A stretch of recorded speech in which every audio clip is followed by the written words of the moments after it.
Ayun, good morning po sa lahat. So this is video due to the public demand, okay?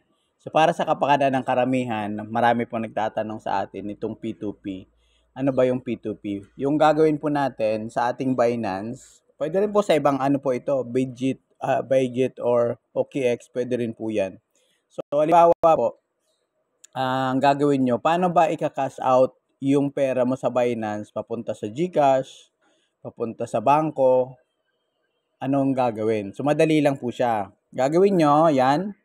So, make sure po, pag hindi ganitong itsura ng ano nyo, hindi ganitong itsura ng inyong Binance, click nyo po ito na sa taas. Tapos, makikita nyo po dito sa baba, Binance Pro. Ito po kasi yung application ko, Binance Pro siya. So, ito kasi karamihan, naka-Binance Lite. So, ngayon, ang gagawin po natin, ito, back natin, ano. Tapos, ito pong mga buttons na yan, frequently used buttons yan, pwede nyo siyang edit. Yan, click nyo yung more. Tapos, edit nyo siya. Tapos, pwede nyo yan, tanggalin yung mga unnecessary. Kasi minsan nakalagay dyan yung kung mega drop, something. Tapos, palitan nyo na lang ng P2P, referral, pay. Okay? Yan. So, isang paraan po para ma-cash out, pwede nyo pong ipadala sa akin via pay. Ayan. Pag may pondo po ako sa aking GCash or sa aking bank, pwede po yun via pay. Ayan. So, sa via pay, isa-send nyo lang po sa akin. Ayan, send nyo. Tapos, ilalagay nyo yung aking Binance ID. Katulad po nito mga recent. So, ang ginagawa po nila, sa akin sila nagka-cash out. Ibig sabihin, pinapadala nila sa akin yung USDT, tapos binabayaran ko sila sa GCash o kaya sa bangko nila via peso. Same concept po yun. Ngayon, kung halimbawa po kulang ako sa pondo ng cash, pwede kayo, yung ka-cash out nyo, yan, punta kayo ngayon dito sa ating P2P. P2P kayo, yan. Ang gagawin nyo po, instead na buy, gagawin nyo po sell. Yan, okay? So, papansinin nyo, katulad nitong si Pro Trader, Como Bank, si Eastern Trade, GoTime. Kaya lang, kung papansinin nyo po, may limit siya na 100,000. Ito naman 20,000.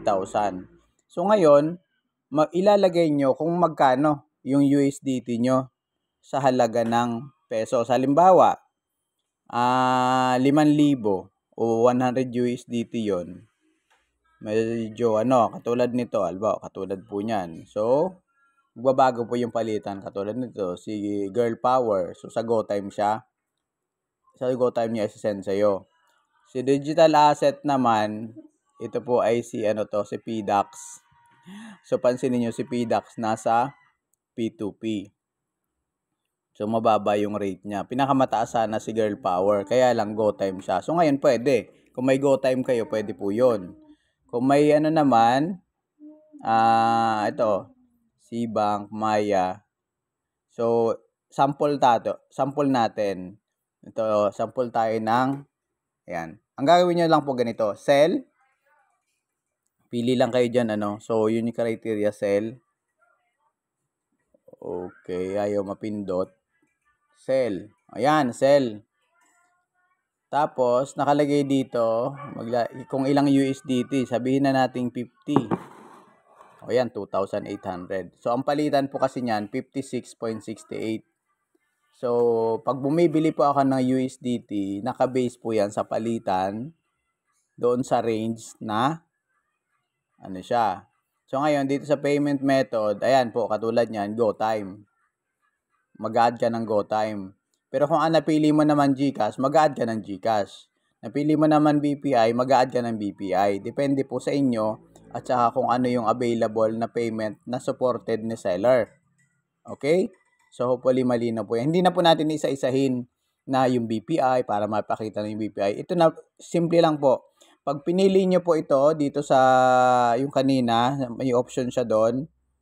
Katulad nito, pinili kasi natin GoTime. So, pipili kayo doon kung sino yung mayroong GCash o kaya yung BPI o BDO. So, ganun po yon. Sa halimbawa, 50. Para maipakita ko lang po sa inyo. So, ngayon, select payment method. Ayan, i-click natin siya. So, ito yung GoTime ko.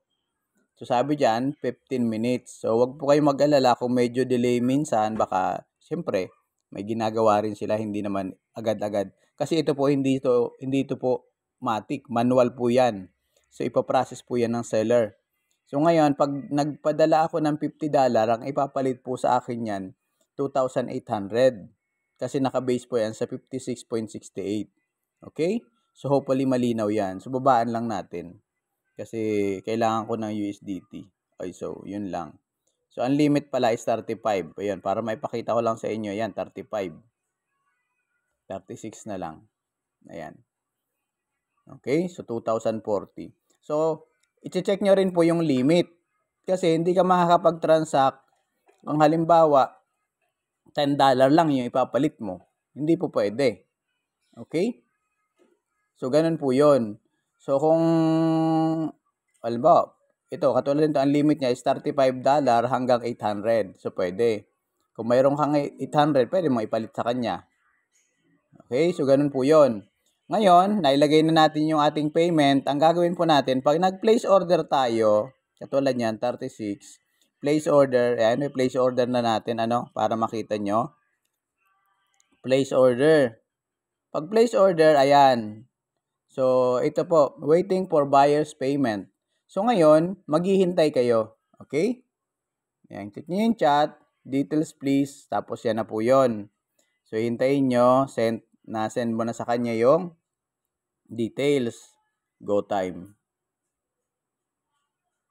Ayan.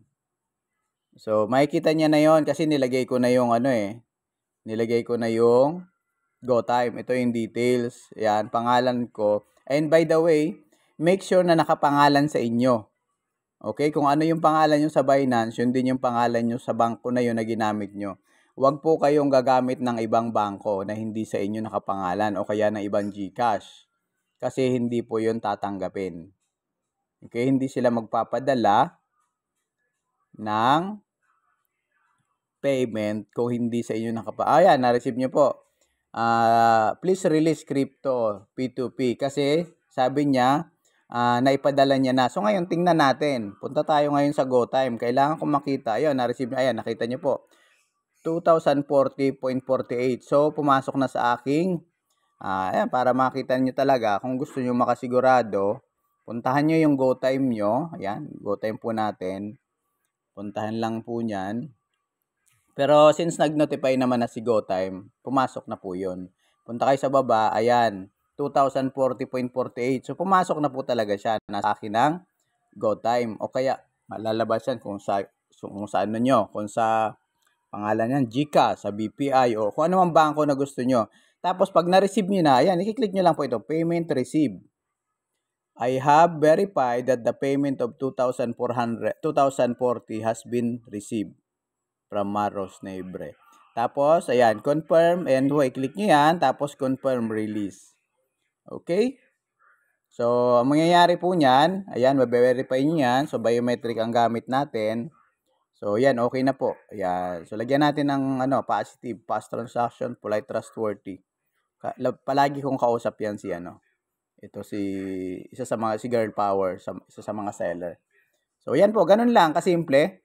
Hopefully, nakatulong po yan. Tapos, mababawas na po sa inyong USDT yung $36 na transact po natin. Okay? So, ganun lang po kasimple. Hopefully, may natutunan kayo. And pwede nyo po itong i-share sa iba. Okay? Maraming salamat.